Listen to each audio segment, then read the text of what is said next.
Hi everyone. In part 2 of Foundational Theories in Environmental Psychology, we learned about needs assessments, post-occupancy evaluations, different types and methods of research, and how environmental psychology can help interior designers. So let's continue now with part 3. We're going to first start out with a quote from Bell, Green, Fisher, and Baum from research that they did in 2001. And they said, designers need to consider how buildings affect the people using them by understanding both how design influences people and how we can modify the design to facilitate the function for which the setting is intended. And this is the basic function of an environmental psychologist or somebody that researches an environment to find out what is going on, what are the problems, what are the good things, what makes people happy, what makes them comfortable. This is all part of what an environmental psychologist does. Now let's look at the way people think or the paradigms in psychology. There is 5 different ones that we're going to look at, and the first one is neurobiological. Neurobiology is a body of science that studies our actions, our behaviors and preferences in relation to genetics and our biological composition. How do we respond to stimuli because of our bodily functions? Our palms sweat when we get nervous. What are we going to do in a cold room? Are we going to be able to listen? Are we going to be able to go to sleep? How are we going to function in a room that's too cold for us to be in? Or it could be if the room is too hot, or there's glare, or there's not enough air flowing through the room. There's not enough light. There's so many things that can cause us to be uncomfortable in a room or comfortable in a room. And we need to find out what those things are, because everything affects how we respond to the environments that we're in. Second one is sociocultural. The sociocultural aspects of psychology focus on learned behavior. Learned behavior is how we've been mentored, what we've been taught. We know what to do. Many times learned behavior can be a good thing, but many times it can be a bad thing. For instance, one afternoon when Amy lived here with me, she and I were sitting on the sofa in our little den, and we heard all this commotion outside. And so I said, Amy, do you mind going out there and just see what's going on? She said, no, Mom. And she ran out there, and she came back and she said, Mother, one of the faculty members has lost her son. And I said, oh my goodness, let's go see if we can help. Well, when I got out, there was a crowd of people. Everybody was trying to get information from her, but all she was doing was screaming. Nobody could understand one thing she was doing. Her 2 daughters were standing there with her. What are they learning? They are learning when something like this happens, you scream. But I was taught when you're in a serious situation, you've got to take care of the problem. So I immediately said, Amy, start going behind everybody's house and looking to see if he's back there. Well, the very first house she went behind, he was there. They literally were not 10 meters apart. He wasn't listening to his mother scream. He had heard it many times before, I'm sure. So he wasn't listening. He had tuned it out. And then when Amy came out with him, I said, here he is. And then she went, oh my goodness, oh my goodness. And, everything was happy and hunky-dory. But the situation here is that learned behavior in that sense is not good. The behavior that I learned from my father to keep my cool and to move forward and to assess the situation and then decide what to do, I moved on that and it worked. Like I said, the learned behavior can be good or bad. The learned behavior comes from social interactions, such as gender roles, because we have certain roles that men do and women do, and it depends on the culture as to what those roles are. Then value afforded to the elderly. How much value do we put on our elderly population? In some countries, in some cultures, there is not very much value put on the elderly. Truthfully, the elderly have a lot of wisdom that we can learn from. They physically may not be able to do things that we can do, but they are wise and we can learn from them. So we do need to have value given to the elderly. And then family ethics. And again, these are just a few. How are you taught to, are you taught to be kind and be fair and to not steal and to give? Giving is better than receiving, to be helpful. What kind of atmosphere are you being raised in? Because these ethics that your family passes down to you is very important. In this situation, is it a tradition or is it a belief system? For me, I believe that our belief system has a huge impact on how we handle ourselves in our everyday life and how we interact with others. Tradition has some part to it. There may be some type of behavior that's passed down through our traditions that we may not really like, and we will discard those for something else that we believe is better. The humanistic perspective, I call this one the me, the I. It's a very selfish perspective. It is based on the idea of free will. In other words, I have a right to do whatever I want to do. So it is your personal desire for self-actualization. It is all about fulfilling what you want to do, what you feel like you need to be doing. Is it always the best thing to do? No. Many times our ideas and the ways that we want to promote ourselves can be very selfish and very harmful to others.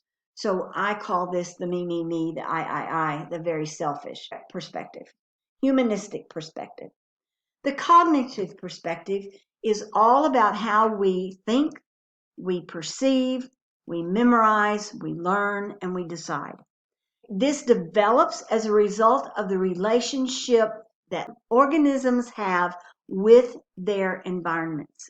This perspective integrates mental processes with physiological responses. We have to look in this one, how do we learn? How do we memorize? There's processes to all of this. If we can't perceive something and understand it, we'll never be able to learn it, to memorize it. If we do not understand what it is, there's no way. You have to have this whole process of perceiving, understanding, thinking. It's almost like there's a mystery and you want to solve it. And if you don't have the mindset or you haven't learned how to do all this part will never be able to be done. And unfortunately, there's people that cannot do this. They have learning disabilities. There's some kind of disability that they've incurred that causes them not to be able to do this entire process. They may do part of it, but not all of it. And some people can't even do any of it, which is very sad. Learned or behavioral perspective is the last one that we're going to look at. And it suggests that our future behaviors are dictated by what we have learned from the past experiences. It can be either happy experiences, pleasurable experiences, or it can be those that are hurtful or painful. Whatever that experience is, once it's learned, we will continue to do it from that point forward. I had a roommate one time that loved to pull pranks on me. And one afternoon she said, Janine, what are you doing tonight? And I said, well, I'm going to stay here and read a book. I've got a book I want to read. I'm maybe go to bed and read. Who knows? And she said, well, I've got a date and I'm going to leave. Anyway, she left and I thought she was gone for the evening. In this house that we had, the door to the bathroom, and we only had one bathroom, was messed up. And so you had to know how to open that door in order to get into the door. So I just shut the door thinking that'll be good enough because the doors to the house were locked. So I knew I was the only person in the house. So I was taking a shower and I turned around and saw this hand sticking in the back of the shower. And I lost it. I screamed bloody murder. And then I realized whose hand it was. And I wanted to kill her. She had come back in snuck in there thinking I'll scare her. Well, she did. She did a good job of it. And I scream bloody murder.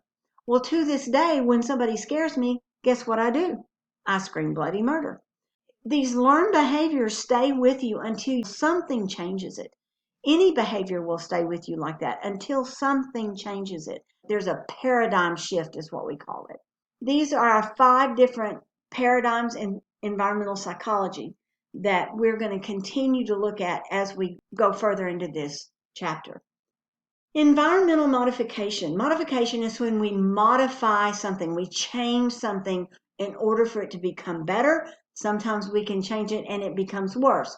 The one reason we want to do research is so that we can avoid changing an environment to make it worse. We want to make it better. So the research that we do is to ensure that the changes that we implement are for the better. We always use a multivariable paradigm, which means we look at different situations. So the theoretical framework views all situations in stages and incorporates each school of thought while analyzing aggregate behaviors in response to the environment. Meaning, we're looking at different situations in all the stages, and then we're going to incorporate the different schools of thought while we look at many different behaviors in response to this environment, if that helps you understand this at all. Basically, what we're doing is we're trying to figure out anything and everything that could be right or wrong. So we're going to look at 2 different ideas here. If we have an overstimulated person, maybe somebody that's very anxious or gets very anxious in different environments, then one, we may want to reduce the stimuli in the room. This could be lighting. It could be visual complexity, meaning patterns, clutter, so that there's not so much information that they're having to cull through and to understand. It's simplified for them so that they can calm down. Now, when a person is overstimulated, we base this on environmental load. If the environmental load is too much, there's too much incoming stimuli that a person needs to process, they can become very agitated. On the other hand, you can have a person that's understimulated. And the understimulation means there's not enough stimuli in that environment to cause somebody to even be interested in the environment. As designers, we want to create more of a mystery type environment so that the people are interested and it holds their attention. Not something that is too cluttered, it's too much of not necessarily a mess, but there's too much going on and they cannot concentrate in that atmosphere. So this is one type of framework that we would look at. The second one we want to look at is that different cultures require different types of living environments. For instance, in a home in America, we don't necessarily have living rooms.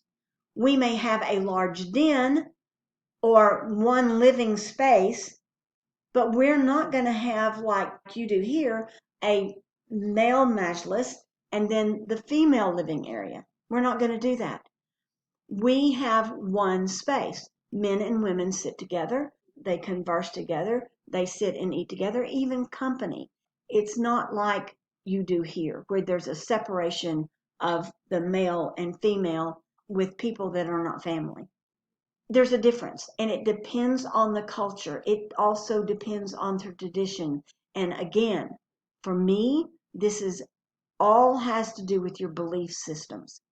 And there's different types of belief systems. It may not be because of your faith or your religion. It may be because of something that you have experienced and you believe differently than your friend does about a certain issue. Even some of your own family members may not behave or do the same things that your family does in different times of the year or on specific occasions. There's differences because we are all different. There's different conflicting views within environmental psychology. There's nature versus nurture. which means that there is a genetic predisposition or result of social forces. Nature for me can be much more cruel than nurturing. Nature many times will leave an infant, and I mean in the animal kingdom, if the mother feels that this baby that she's just birthed is not going to make it, she'll push it away and leave it alone. Now, it may be fine, but she doesn't see it that way. And once she's rejected that baby, she won't ever go back to it.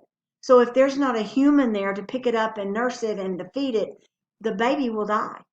In humans, we tend to nurture our babies. If we don't pick them up and feed them and hold them and love on them, they won't thrive. They will die because they can't feed themselves. They've got to have human touch. They've got to have that mother's, father's love. This is why I feel like nurturing is much stronger than nature. I know a lot of people disagree with that, but I do not see it that nature can be cruel, but nurturing can cause people to thrive and live and be happy. There's another one called person versus situation. This is based on the idea that behavior is a result of the situation. Many times, yes, but many times that behavior is based on learned behavior, not necessarily the situation itself. Stability versus change.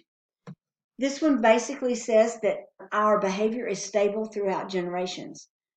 I would say that on the most part it is, unless there's something that's happened that changes your behavior. It may not change everybody's behavior, but it may change yours or another person's behavior.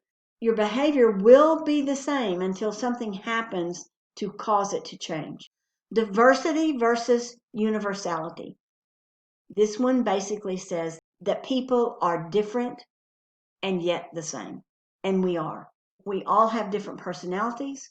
We all have different likes and dislikes. We have different belief systems, but yet we are the same. A smile is the same in every culture. A laugh is the same in every culture. Tears are the same in every culture.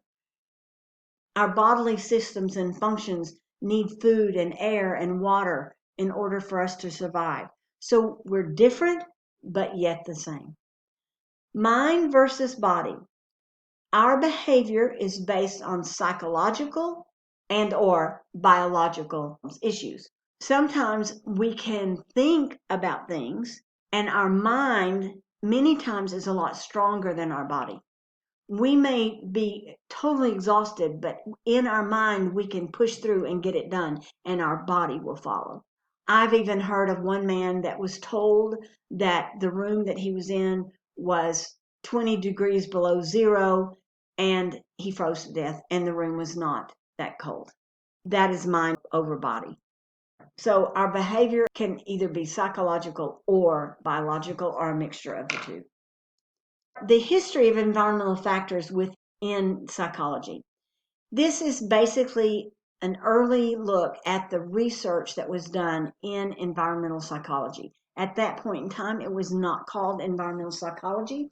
It was just some research that people did, but later we realized it was really about environmental psychology. In 1960, there was a study that examined how external distractions affect work performance. In 1919, there was a study that explored the influence of workers' hours and the effects of ventilation on productivity. In 1924, studies analyzed the effects of lighting on workers' performance. In 1929, there was a study that documented the relationship between classroom seating and student grades. I will tell you that this study is definitely true even today. It has lasted how many years? The study looked at students that sat in the back versus students that sat in the front and found that the students in the back usually didn't have as good a grades as the ones that sat in the front. What could that possibly mean? 90% of the time it's because the students in the back, there was more things that could cause their thought process to be disrupted and not pay attention to the instructor. Where the ones that sat in the front, there was nothing in front of them but the instructor, and they could focus on what was being said. So the people in the back didn't get everything that was said in the classroom. They were not able to take notes. They were disrupted. They sit back there because they know they can talk and get by with things that they would not be able to get by with on the front row. And all of you know what I mean. This one has stayed very constant throughout the century, the 100 years since this research was done. Now, you can see that the first research was done in 1916. That is basically 100 years ago, a little more than 100 years ago. This research is very new. The research that was done in 1924 was called the Hawthorne Studies, and it examined the relationship between lighting and workers' performance. The study ended up with 3 different findings that they really didn't start out to even look for. This was not what they were looking for. When findings emerge in research, we call those emergent findings. So these are emergent findings, and there's 3 of them. So the first one was the effect of the physical environment is buffered by perceptions, beliefs, preferences, experiences, and personality, meaning that everybody in here has different personalities, and these different personalities are going to experience things, perceive things differently than another personality, okay? So our belief systems will have something to do with that also. In this situation, what they did was they went into the workers' area. They changed out a light bulb. That's all they did. They just changed a light bulb. Because of that, their perceptions and their belief systems, personalities, and their preferences had a bigger impact than basically the effect of the physical environment. A new bulb must be an improvement. That was maybe the perception. The second thing they found was that one environmental variable turned out to be more important than the subtler variations, meaning that the employees felt special. It wasn't that they could see better because they had changed the bulbs out. It was that the ladies felt like they were cared about. Somebody cared about their working environment. And so their perceptions, their belief systems, all that played in, but it wasn't that they could see better and they could do the work better. It was that somebody cared. This is 9 times out of 10. If somebody, a worker, feels like you care, they will work more. It's just like with an instructor. I hear you guys all the time say, this person is very harsh and mean, or they're very strict or whatever. And sometimes strict and harsh are 2 different things. You can be harsh and not necessarily strict, and you can be strict and not necessarily harsh. When you have an instructor that encourages you and compliments you and tends to pull out the good in you, what do? You work harder. I would. Everybody does. When we can help our clients and help our employees, or maybe their employees, feel special by giving them comfortable, workable environments, we have done a very good thing. We have caused the production of that company to probably escalate just because they have good working environments. This is why we need the research. The last one was the physical environment changed the social dynamics. And let me explain this one. They had a room that was like a break room, and all they did was go in there and change the layout of the furniture. That's all they did. Well, when they did that, it gave the people that worked there more time to communicate with each other, because instead of the chairs being in rows, they faced each other. They set it up so they were in more of a conversation areas rather than just rows of chairs for them to sit at. The people were happier because they ended up having friends and they could talk and they could discuss, and they didn't feel like they were just doing work and going home. They had connection with the people that they worked with instead of just a single entity. This is a picture of that physical room where they changed out the lighting, and you can see it's pretty boring looking work, but it affected these ladies' attitude toward their work and their boss. They felt like that somebody cared. All right, there's some important people in environmental psychology that you need to know. Egon Brunswick is the first person to use the term environmental psychology, and this was in 1943. Kurt Lewin was credited with the concept behind action research, meaning that he integrated information that he obtained from research with that of social practices. So he combined research with social situations. Roger Barker concluded that environments create behavior settings. Abraham Maslow found that people respond more positively in beautiful rooms as opposed to ugly rooms. He did a lot of study in childhood development and what children do at certain ages in certain age groups. But he also found that people respond more positively to a beautiful room as opposed to ugly rooms. William Edelson and Harold Proshansky were the first ones to develop a PhD program in environmental psychology at the City University of New York, and this was in 1968. Leanne Rivlin and Gary Winkle wrote the first textbook, and it was called Introduction to Environmental Psychology, and it was in 1974. That is the end of part 3. Part 4 will be up and ready for you in just a day or two. Thank you.